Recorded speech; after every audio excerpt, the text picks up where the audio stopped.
जय हिंद दोस्तों, त्यागी trading tips में आपका स्वागत है।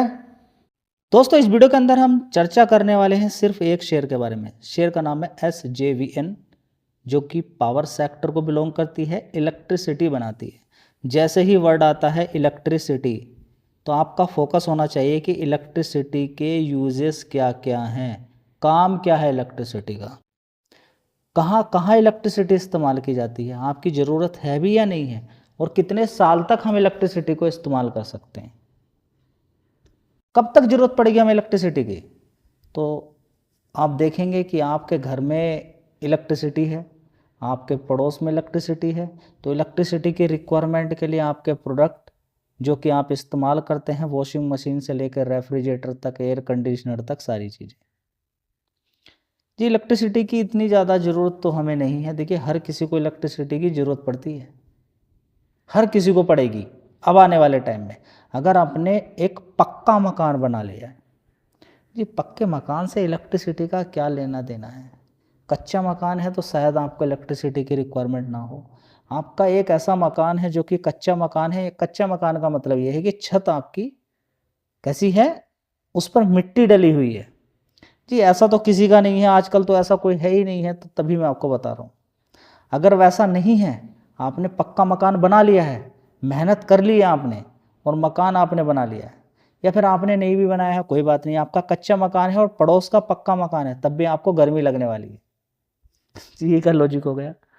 ठीक है, अभी सबसे पहले आप समझेंगे कि यूरोप की अगर बात करते हैं, हम यूरोपियन कंट्रीज़ की अगर बात करते हैं, तो अभी आप न्यूज़ में देखने को आपको मिल रहा होगा कि यूरोप के अंदर 30 डिग्री टेम्परेचर से ज़्यादा जाता ही नहीं। अब क्योंकि जैसा टेम्परेचर वैसे ही घर, समझे इस चीज, जैसा टेम्परेचर वैसे ही घर। अगर आप कहीं पर घूमने के लिए गए हैं और वहां पर टेम्परेचर रहने वाला है 25 डिग्री से कम, 20 डिग्री से कम रहने वाला है, तो आपके पास कुछ ना कुछ गर्म चीज होगी। आपके पास क्या होने वाला है, गर्म चीज आपके पास होने वाली है। आपके पास जैकेट होने वाली है। आप कुछ ऐसी चीजें लेकर जाएंगे जो आपको सर्दी से बचा सके। समझ बात आई, आपको सर्दी से बचा सके। तो दोस्तों, पूरे यूरोप के अंदर हम देखें, इसी तरीके के मकान बने हुए हैं जहां पर अंदर गर्म रह सके। मकान गर्म रहने के लिए खिड़की क्यों बनाई जाती है, ताकि हवा आ सके। छोटी छोटी खिड़कियां आपको मिलेगी, विंडो क्या मिलेगी, बिल्कुल छोटी छोटी। मतलब कि मकान इस तरीके से बने हुए हैं, घर इस तरीके से बने हुए हैं कि हीट अगर उनके अंदर रहे तो काफ़ी समय तक बनी रहे। लेकिन अब वहाँ पर टेम्परेचर पहुँच गया 45 डिग्री से भी ऊपर तक। लोग परेशान हो गए। घर से बाहर निकल कर आपको अलग अलग जंगल की साइड में इधर उधर घूमते हुए नजर आ रहे हैं। वे बहुत ज़्यादा परेशान इस समय हो रहे हैं। काफ़ी सारे लोगों की हीट वेव की वजह से मृत्यु भी हो गई। तो क्या बात आपको समझ में आ रही है? जी, हमें कुछ नहीं समझ में आ रहा है।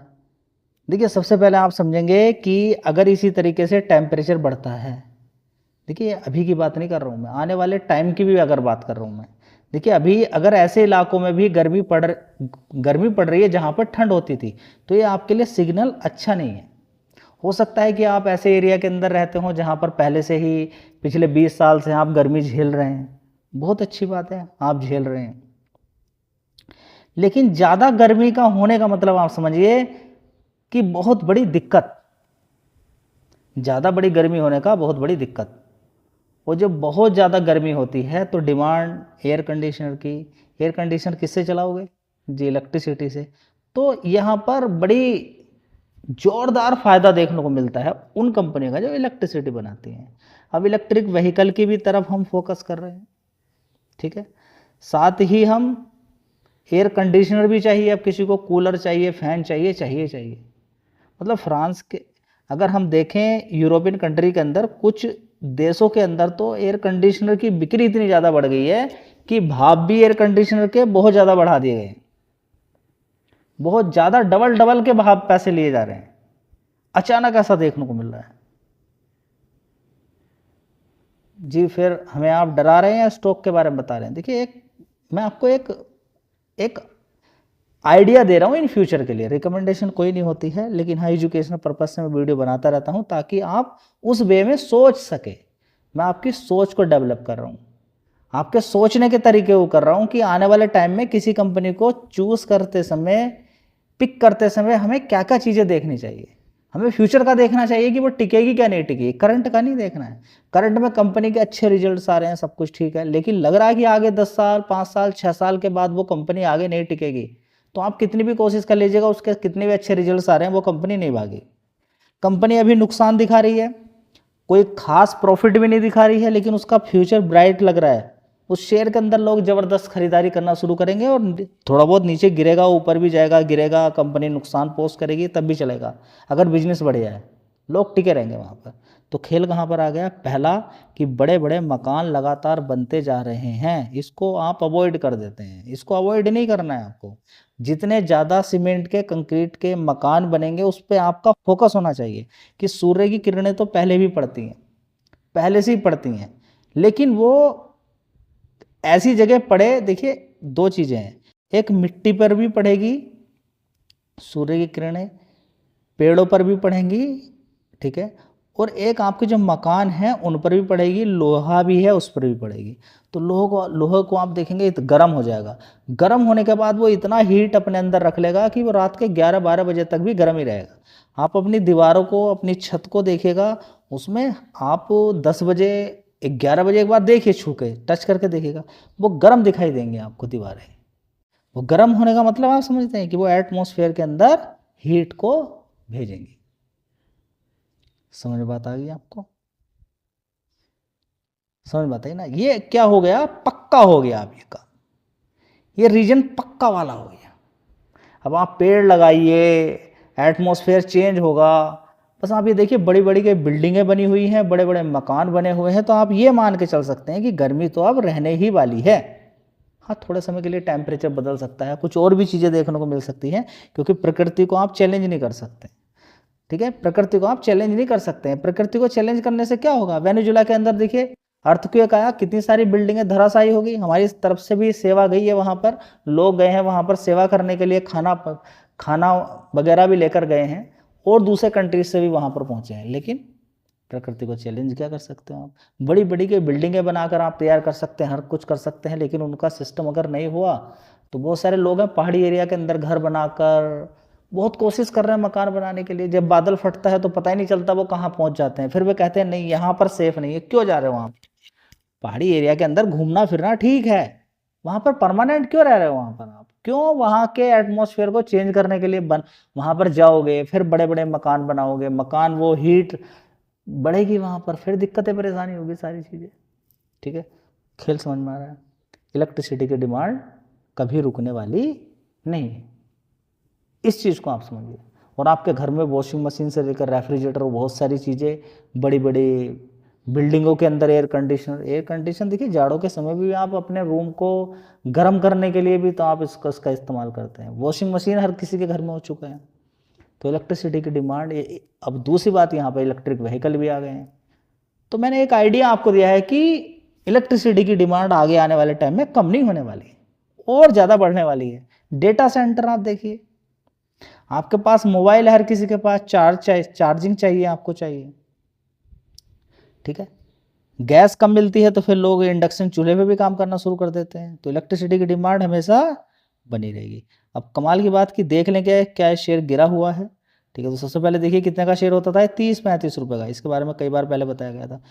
उसके बाद वहाँ से पहुँच जाता है 150 रुपये। 150 रुपये से अब आधे रेट में 72 रुपये के आसपास आपको ये मिल रहा है। और स्टडी कीजिएगा, ऐसी देख के नहीं है। दूसरी बात, अभी तक क्या था कि गर्मियों के सीजन में फ़ैन चलेगा, कूलर, एयर कंडीशनर, उसकी वजह से इलेक्ट्रिसिटी की डिमांड ज़्यादा बढ़ती थी। लेकिन अब ऐसा नहीं होगा।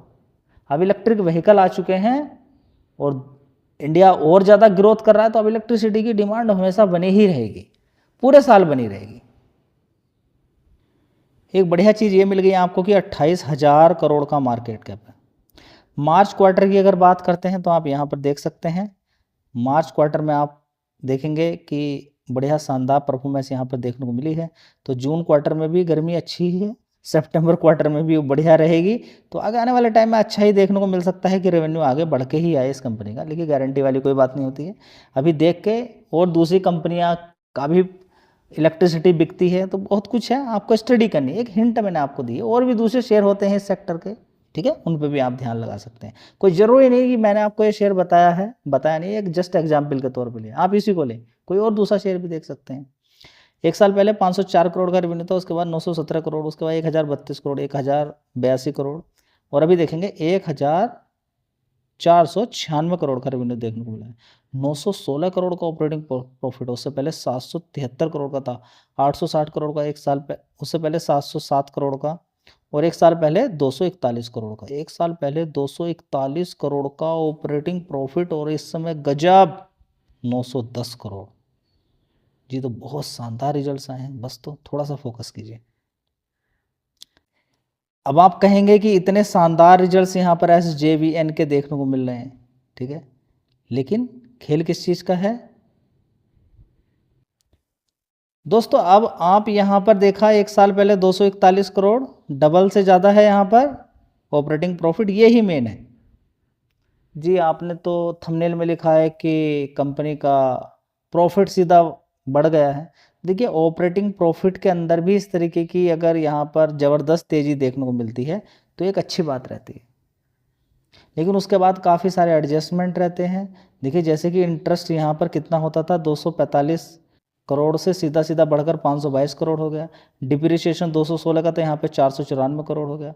तो ओवरऑल मिला के यहाँ पर क्या हो गया, 47 करोड़ का नुकसान पोस्ट कर दिया कंपनी ने। आप कहेंगे तो फिर यहाँ पे प्रॉफिट तो देखने को नहीं मिल रहा है। आपकी बात करें, मैं बात कर रहा हूँ ऑपरेटिंग प्रॉफिट की। ऑपरेटिंग प्रॉफिट मेन पहले है, उसके बाद प्रॉफिट है, ठीक है। अगर ये किसी वजह से यहाँ पर जो इंटरेस्ट इतना दिखाया ये अगर नहीं बढ़ता, डिप्रिसिएशन इतना ज़्यादा नहीं होता, तो रिजल्ट्स बहुत शानदार यहाँ पर देखने को मिलते हैं, ठीक है। तो रिजल्ट्स मेरे अकॉर्डिंग तो ठीक है, लेकिन अगर आप इसी को देखते हैं नेट प्रॉफिट को, तो शायद आपको ये अच्छे ना लगे। फिलहाल रिजल्ट्स तो ठीक ही मुझे लग रहे हैं। दोस्तों अगर स्टैंड लोन रिजल्ट्स अगर हम देखते हैं तो 125 करोड़ का यहाँ पर नेट प्रॉफिट है। उससे पहले 252 करोड़ का था, 373, 259 करोड़ का, उससे पहले 31 करोड़ का था। तो ईयर ऑन ईयर बेसिस पे हम कह सकते हैं स्टैंड लोन रिजल्ट्स अगर हम देखते हैं तो वहाँ पर डबल से भी ज़्यादा है, ठीक है। तो सारी चीज़ें मैंने आपको दिखा दी है। SJVN के कंसोलिडेटेड रिजल्ट्स अगर आप देखते हैं तो उतने मज़ेदार नहीं है, लेकिन स्टैंड लोन देखते हैं ठीक है, लेकिन ऑपरेटिंग प्रॉफिट दोनों का ही बढ़िया है, ठीक है। देखते हैं अब आगे क्या होता है। अगर हम यहाँ पर देखने की कोशिश करते हैं FIs को इस कंपनी के अंदर, कि FIs की होल्डिंग क्या काम यहाँ पर कर रही है, तो देख सकते हैं यहाँ पर FIs देखेंगे यहाँ पर, तो FIs यहाँ पर अगर हम देखते हैं तो 2.52% से बढ़कर हुए 2.55, अभी देखिए 2.69% हो गए। तो FIs यहाँ पर अपनी होल्डिंग को लगातार बढ़ा रहे हैं, और अब से नहीं बढ़ा रहे, बहुत पहले से। देख लीजिए 1% की हिस्सेदारी होती थी और बढ़कर अब इस समय 2.75% की हो गई है, ठीक है। तो सिर्फ शेयर का नाम सुनकर खरीद लेने में कोई मज़ा नहीं है। अभी इसके अंदर आप देखिए, जैसे कि आपने देखा कि कंसोलिडेटेड प्रॉफिट के अंदर नुकसान पोस्ट किया है, ऑपरेटिंग प्रॉफिट बढ़िया है, तो बहुत कुछ सीखना है यहाँ पर। एकदम से आंख बंद करके नहीं खरीद लेना। और भी काफ़ी सारे शेयर्स हैं, उन पे आप ध्यान लगा सकते हैं जो कि पावर सेक्टर के। धन्यवाद।